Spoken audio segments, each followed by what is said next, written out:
दोस्तों, उड़ीसा की राजधानी भुवनेश्वर में एक ऐसी घटना हुई जिसे सुनकर आप हैरान रह जाएंगे। एक पुलिस कांस्टेबल दीपक रावत जो रोज अपनी होंडा सिटी कार से कमिश्नर ऑफिस आता था, एक दिन उसकी कार की डिक्की में अपनी पत्नी की लाश लेकर ऑफिस पहुंचा। बिना किसी डर या घबराहट के उसने अपनी ड्यूटी की और फिर 200 किलोमीटर दूर जाकर उस लाश को दफना दिया। लेकिन बारिश ने उसका राज खोल दिया और 12 दिन बाद लाश बाहर आ गई। आखिर ये कांस्टेबल ऐसा क्यों कर रहा था और पुलिस ने उसे कैसे पकड़ा? ये कहानी आपको सोचने पर मजबूर कर देगी कि एक रक्षक बक्सक कैसे बन गया। नमस्कार दोस्तों, मैं हूं युग बगड़िया। अगर आप पहली बार हमारे चैनल पर आए हैं तो चैनल को सब्सक्राइब कर लीजिए और बेल आइकन दबा दीजिए ताकि हमारी हर नई कहानी की नोटिफिकेशन सबसे पहले आपको मिल सके। आज की ये सच्ची कहानी उड़ीसा के कटक जिले से शुरू होती है, जो आपको कानून के रखवालों पर सवाल उठाने को मजबूर कर देगी। तो चलिए बिना देरी के शुरू करते हैं ये दिल दहला देने वाली कहानी। ये कहानी शुरू होती है 17 मार्च 2022 से, जब उड़ीसा के कटक जिले के खुटिनी गांव में एक भयानक हादसा हुआ। एक ट्रक ने 6 महीने की गर्भवती महिला अपर्णा प्रियदर्शनी को कुचल दिया और हादसा इतना भयानक था कि उसका पेट फट गया और जो बच्चा था वो बाहर निकल आया। ये दृश्य देखकर हर कोई सन्न रह गया। पुलिस मौके पर पहुंची और जांच शुरू की तो पता चला कि जो अपर्णा का पति दीपक कुमार रावत उर्फ दीपू है, जो 2006 बैच का पुलिस कांस्टेबल था, वो भुवनेश्वर के कमिश्नर कमिश्नर कार्यालय में क्लर्क की नौकरी करता था। पुलिस ने दीपक को सूचना दी कि उसकी पत्नी का जो एक्सीडेंट हो गया है। दीपक तुरंत शमशान घाट पहुंचा और जहां वो दहाड़े मारकर रो रहा था। लोग उसे देखकर कह रहे थे कि बेचारा की जिंदगी का आधा चिराग बुझ गया है, अब ये अकेला अपनी जिंदगी कैसे जिएगा। दीपक अपनी ड्यूटी पर लौट आया और अपने काम में डूब गया ताकि वो उस भयानक हादसे को बुला सके। एक साल बाद 2023 में दीपक की मुलाकात सुमित्रा साहू से हुई। सुमित्रा साहू ट्रैफिक पुलिस में कांस्टेबल थी, जो कि डीसीपी कार्यालय में तैनात थी। वो दीपक से 15 साल छोटी थी। एक दिन ड्यूटी के दौरान दोनों की बातचीत शुरू हुई। सुमित्रा ने दीपक की जो सादगी और ईमानदारी देखी और उससे उसने दोस्ती कर ली। दीपक ने बताया कि उसकी पत्नी का एक एक्सीडेंट में जो उसकी मौत हो चुकी है और अब वो अकेला ही रहता है। सुमित्रा को उसका जो दुख है और पत्नी के प्रति वफादारी जो काफी अच्छी लगी। दोस्ती धीरे धीरे उनकी प्यार में बदल जाती है। सुमित्रा ने शादी का प्रस्ताव रखा, लेकिन दीपक ने शर्त रखी कि शादी तो वो कर लेगा, लेकिन शादी जो है वो एक गुप्त तरीके से होगी। वो नहीं चाहता कि लोग उसे दोबारा दूल्हा बनते हुए देखे।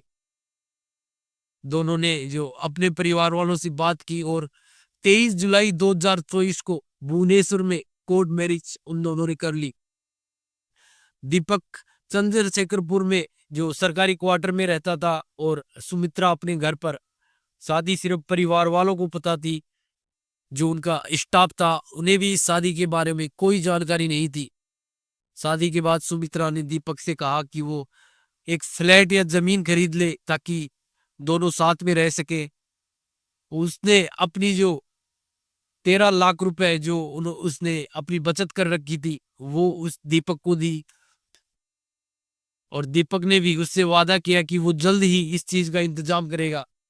लेकिन अगस्त 2024 से अगस्त 2025 तक 1 साल का समय बीत गया और जो दीपक ने न तो फ्लैट खरीदा न ही कोई जमीन खरीदी। अब सुमित्रा को जो है उस पे शक होने लगा। उसने दीपक से सवाल किए कि तुम पैसे का आखिरकार कर क्या रहे हो और तुम अपनी शादी को भी छुपाने की कोशिश कर रहे हो। सुमित्रा ने 20 लाख रुपए की मांग की उससे, जिसमें 13 लाख रुपए उसकी खुद की बचत थी और 7 लाख रुपए अतिरिक्त मांगे उसने। वो चाहती थी कि धूमधाम से उन दोनों की शादी हो और सबको पता चले। दीपक ने 26 अगस्त 2025 को 1 लाख रुपए दिए और वादा किया कि जो बचे हुए पैसे हैं वो 1 सितंबर तक उसे लौटा देगा। लेकिन 1 सितंबर को भी पैसे नहीं आए। अब सुमित्रा जो है उसे काफी गुस्सा आता है उसने दीपक से कहा कि तुमने मेरे साथ धोखा किया है, मुझे मेरे पैसे वापस चाहिए। 6 सितंबर 2025 को दीपक ने सुमित्रा को दोपहर 2:30 बजे के आसपास कॉल करके बुलाया और उसने कहा कि खाना खाएंगे और जो पैसे की भी हम बातचीत कर लेंगे। सुमित्रा अपनी ड्यूटी जो पूरी कर कर वहां से निकलती है और दीपक की होंडा सिटी कार में बैठ जाती है। गाड़ी राजभवन के पास मेहताब रोड पर पहुंची, जहां एक जामुन का पेड़ था। वहां दोनों में फिर से झगड़ा शुरू हुआ। सुमित्रा ने जो फिर से पैसे मांगे और दीपक ने कहा कि उसके पास पैसे नहीं है। झगड़ा इतना ज्यादा बढ़ गया कि जो दीपक है उसने गुस्से में सुमित्रा को पीटना शुरू कर दिया।